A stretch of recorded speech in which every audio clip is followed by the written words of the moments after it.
Week 10 of the fantasy football season. Here's a quarterback start sit every matchup this week. Vegas Raiders at the Denver Broncos Thursday night. Geno Smith, monster game for him versus Jacksonville Jaguars. Threw for 4 touchdowns in the loss 30-29 in overtime in last week's game. But Geno Smith, he's been a turnover machine this season. This week, a very tough matchup on Thursday night at the Denver Broncos, one of the best defenses in the league. And even after coming off a big game and with Brock Bowers back in the lineup, he's a sit for me. Bo Nix a start. Bo Nix, it just seems like he starts off slow in these games, and then he goes out there and he puts up numbers. And we've seen it now 3 weeks in a row where Bo Nix has pretty much been off to a slow start.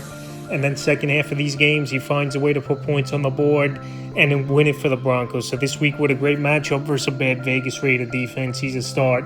Atlanta Falcons, Indianapolis Colts overseas game. Michael Penix returned to the lineup last week. And this offense, they were putting points on the board. Drake London, what a ball game it was for him with 3 touchdowns in that one for the Atlanta Falcons. And this week, and possibly a high-scoring game. And this is a bend but don't break type of defense at home for this Colt team. I think Michael Penix is a fringe option. Daniel Jones a start. I know last week was the worst game easily of the season for Daniel Jones, where he had 5 turnovers in that game versus a good Pittsburgh Steelers defense. But this Falcon defense isn't good. They don't travel good on the road as well.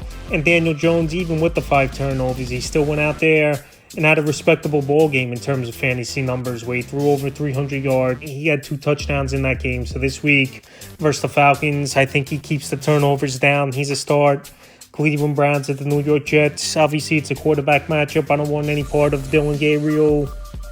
He hasn't looked good so far as a starter. A lot of short, safe throws it's been for him. I know this week it is a good matchup versus Jet defense that really isn't that good, but even in a good matchup, Dylan Gabriel's not someone fantasy owners should trust. He's a sit. Justin Fields, Tyrod Taylor. We don't know who's starting for this New York Jet team. Once again, Aaron Glenn is keeping it close to the vest going into this week, where it was going to be Tyrod Taylor, I thought, going into week 8. And then obviously he was hurt in practice, Taylor, and they had to go with Fields. And the Jets did win that game for the first victory of the season at Cincinnati. But regardless, whoever the quarterback is, they're sit. This is a tough matchup versus one of the better defenses, in my opinion, in the league. And with the best pass rusher in the league in Myles Garrett. New Orleans Saints at the Panthers. Tyler Shaw last week, I don't think it was a great game for him. Obviously, it's tough for a rookie to go on the road in his first game at an environment like the Los Angeles Rams. So this week in a matchup at a Panther defense that's definitely been improved over the last couple weeks, he's an easy sit, where their offensive playmakers really haven't done much. Bryce Young, a fringe option. Last week, Young returned to the lineup after he was out in Week 8's ball game versus the Buffalo Bills. And Bryce Young, I think this week in a good matchup, could be a decent fringe option. I know Rico Dotto's the main guy on this offense for this Carolina Panther team, where they're going to give him the football 20, 30 times per game. And this week in a great matchup versus the New Orleans Saints, I think that's going to be more of the game script. But obviously you got a good receiver in Teddy McMillan. I know Xavier Legette, Jalen Coker really haven't done much in this offense. But this week in a decent matchup, Young's a fringe option to me. New England Patriots at the Bucs. I think this could be a high-scoring game between these two teams. Drake May, he's been a stud quarterback all season long, spreading the football out, making plays with his legs. And this week at Tampa Bay, where their defense has been middle of the pack at best this season, he's a start. Baker Mayfield to start. Baker needed that bye week, and this Buck team needed that bye week a lot. I think get guys healthy, back in the lineup, and I think that's exactly going to be the case going into this week for this Tampa Bay Buck team. So Baker Mayfield, we know he's got that old school quarterback mentality. He wants to be out there every play. He don't try to miss games, and he's a gunslinger where he's going to take his chances and try to make things happen is Baker. So this week versus a pretty solid unit of the Patriots, he's a start. Baltimore Ravens at the Minnesota Vikings. Lamar Jackson, he returned, and he didn't miss a beat in last week's game at the Dolphins. Had 4 touchdowns in that one on Thursday night. The only thing, he didn't run the football much, and he didn't have to. Mark Andrews, he had 2 touchdowns in that game. Bateman had a touchdown as well. So this offense, they've been getting things going over the last couple weeks. And this week in Minnesota, even though I thought their defense played well last week, was Minnesota at Detroit. Lamar, obviously, he's a stud option to start. J.J. McCarthy, a fringe option. Last week, I thought he had poise in the pocket. 3 total touchdowns. It was for McCarthy. I know he turned the football over, took a few sacks in that game at the Lions, and also was holding on to the football a little bit too long in that one. But this Raven defense, even though I know it's improved over the last couple weeks, in terms of giving up numbers, they're still one of the worst defenses in the league. And when you got guys like Justin Jefferson, Jordan Addison, even TJ Hawkinson found the end zone last week for this Minnesota Viking team. I think McCarthy could be a decent fringe option in a potential high-scoring game. Buffalo Bills at the Dolphins. Josh Allen last week, he went out there, had a monster ball game, 3 total touchdowns and 273 yards in the air versus the Kansas City Chiefs. And this week, a slam dunk matchup at a Miami Dolphin team that obviously fired their GM, traded one of their best defenders, Phillips, to the Philadelphia Eagles. And I think Allen and this offense, they go out there and put up numbers at the Dolphins. Tua, it's just been a bad year once again for Tua. And now he's not blaming himself for some of these starts, where Tua is blaming fans, blaming his coaching staff and team that's not ready. But he's got to be accountable as well as Tua. He's not throwing the football well. He's taking some sacks as well, holding on to the football too long, and he's just not making his reads. And this week versus a Buffalo Bill defense, the last 2 weeks, they wrote the ship, even with guys injured. He's an easy sit. New York Giants at the Chicago Bears. Jackson Dart is a start. Every week it seems like Dart's going to go out there. He's going to get his 50 yards on the ground. He's going to score a rushing touchdown. And he's a guy that's just working his way into yards as well. I know it's a lot of garbage time, but 20 or more fantasy points. Dart scored 4 times so far in only 6 starts in the season for him. So this week in Chicago, they're going to get their sacks. They're going to get a few turnovers on Dart, but Dart still finds a way to put up points for fantasy owners. He's a start. Caleb Williams a start. Last week a monster game for Caleb Williams. I know he was struggling a little bit, but last week versus a bad defense, obviously, of the Cincinnati Bengals that can't stop anyone. Caleb went out there and he threw a party in that one. 280 pass yards, 3 touchdowns. Also added 53 rush yards, or 2 balls for 22 yards and a receiving touchdown. So Williams, he did a little bit of everything, and this New York Giant defense can't stop anyone, giving up 3rd most fantasy points to quarterbacks on the season. And we saw last week Mac Jones go out there and have a big game versus defense. So Caleb a start. Jacksonville Jaguars at the Texans. Trevor Lawrence, it's been a mediocre season for him. This week a tough matchup at Houston, where they're one of the better defenses, in my opinion, in the league, is this Houston Texan team. And he could be out. Brian Thomas in this one. We know Brenton Strange on IR. We know Travis Hunter, he's on IR. He missed last week's game where Parker Washington played well. But if Brian Thomas is out as well, that's a big guy off the field for Trevor Lawrence. But even if he does play, to me, he's a sit. CJ Stroud, if he gets over the concussion and plays in this game, he's a sit. Stroud's had a couple decent games here and there this season, but he's not really been a viable and consistent fantasy option since his rookie year, is CJ Stroud. And this week, even versus a bad Jacksonville defense, I would sit him. And same with Davis Mills. Mills, he was a starter a few years ago for this Texan team, and he's nothing more than a backup. I know he came in relief last week. He looked okay, but they still didn't win that ball game. It was the Houston Texans, and they really couldn't put enough points on the board, where Fairbairn had 5 field goals in that game. So this week, if Mills is the starter, he's a sit.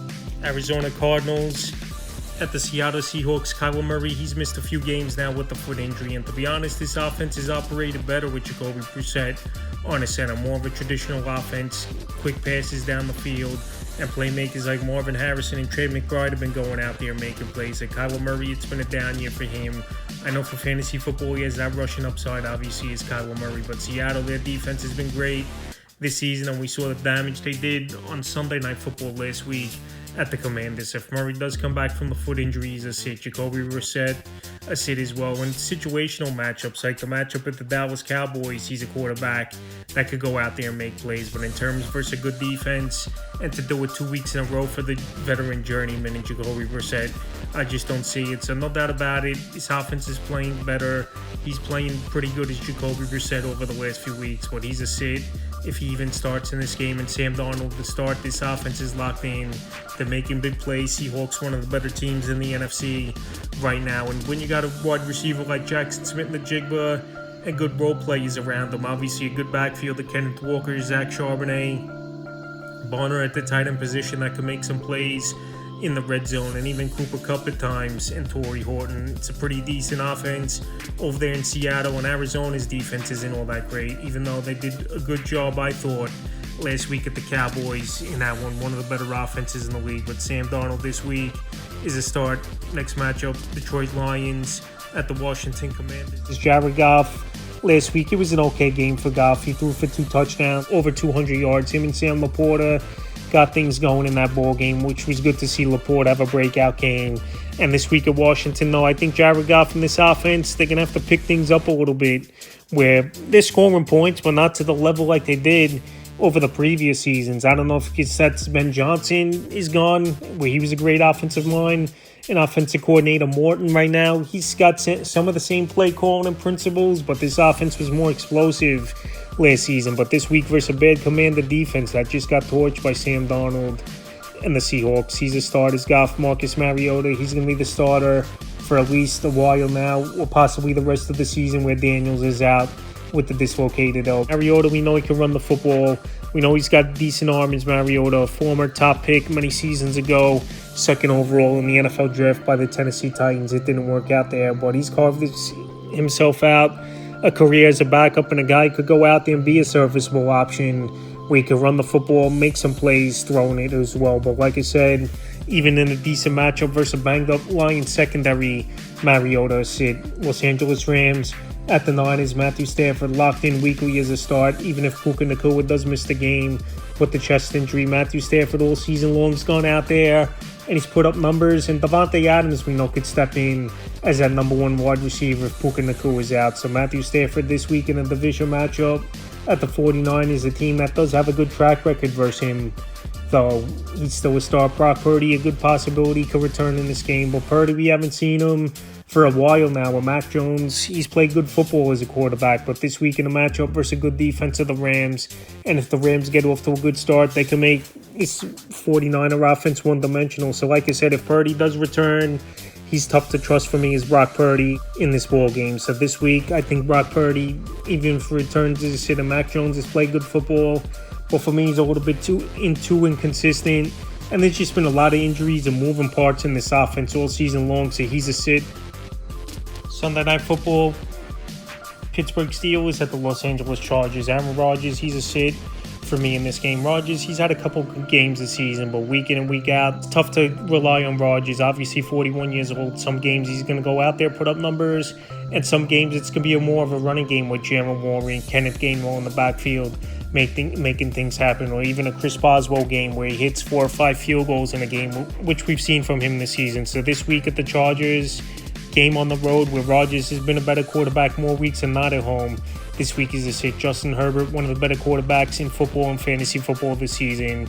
He's got an unlimited amount of playmakers in this offense. Ladd McConkey, Quentin Johnston, Keenan Allen, the rookie tight end, Rondé Gatson, he's emerged over the last month of the season. So with all those guys in this offense, and even if it's garbage time or chasing points, Herbert's been putting up points all season long. So even in the tough matchup this week, he's a starter. Monday night, Philadelphia Eagles at the Packers. Jalen Hurts, he's a matchup-proof quarterback. I know a lot of people don't think Jalen Hurts is a good quarterback, but week in and week out, he's putting up points in terms of fantasy football. The Eagles still having a great season, 6-2 on the year.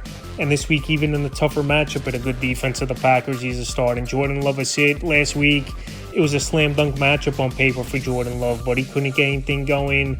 Now with Tucker Kraft out for the season, tearing the ACL, and Matthew Golden banged up with a shoulder injury. Those are two guys, especially Kraft down, who was the number one option, in my opinion, in this passing game. So with those guys down in a tougher matchup versus the Eagles, he's a sit this week. So that's quarterback start, sit every matchup for week 10 of the fantasy football season.